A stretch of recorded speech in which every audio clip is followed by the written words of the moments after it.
ఈరోజు దేవుని వాగ్దానము, నేను యుగ సమాప్తి వరకు సదా మీతోనే ఉన్నాను. మత్తయి శుభవార్త 28వ అధ్యాయము 20వ వచనము. యేసు ప్రభువు పరలోకానికి వెళ్తూ మనకు గొప్ప వాగ్దానాన్ని ఇచ్చారు. ఆయన శరీరకంగా మన కళ్ళ ముందు లేకపోయినా తన ఆత్మ ద్వారా ప్రతి క్షణం మనతోనే ఉన్నారు. మనం చేసే ప్రతి పనిలో, మనం వెళ్ళే ప్రతి చోట ఆయన సన్నిధి మనకు తోడుగా ఉంటుంది.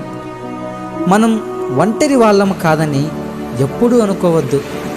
దేవుడు మనతో ఉన్నారు అని అనుకోవడమే మన కర్తవ్యము కూడాను. ఆయన మన కోసం పరలోకంలో స్థలాన్ని స్థిరపరుస్తున్నారు కాబట్టి, మరియు మన ప్రార్థనలను నిరంతరం వింటున్నారు కాబట్టి దేవునికి ప్రతిరోజు మనం కృతజ్ఞత భావంతో నడుచుకోవాలి. ప్రియమైన సహోదరి సహోదరులారా, ప్రార్థన చేసుకుందాం. పరలోకపు తండ్రి, నీవు నిరంతరం మాకు తోడుగా ఉంటానన్న వాగ్దానాన్ని బట్టి నీకు స్తోత్రాలు. నీ సన్నిధిని ఎల్లప్పుడూ అనుభవించేలా చేయమని ప్రార్థించుకుంటూ ఆమేన్.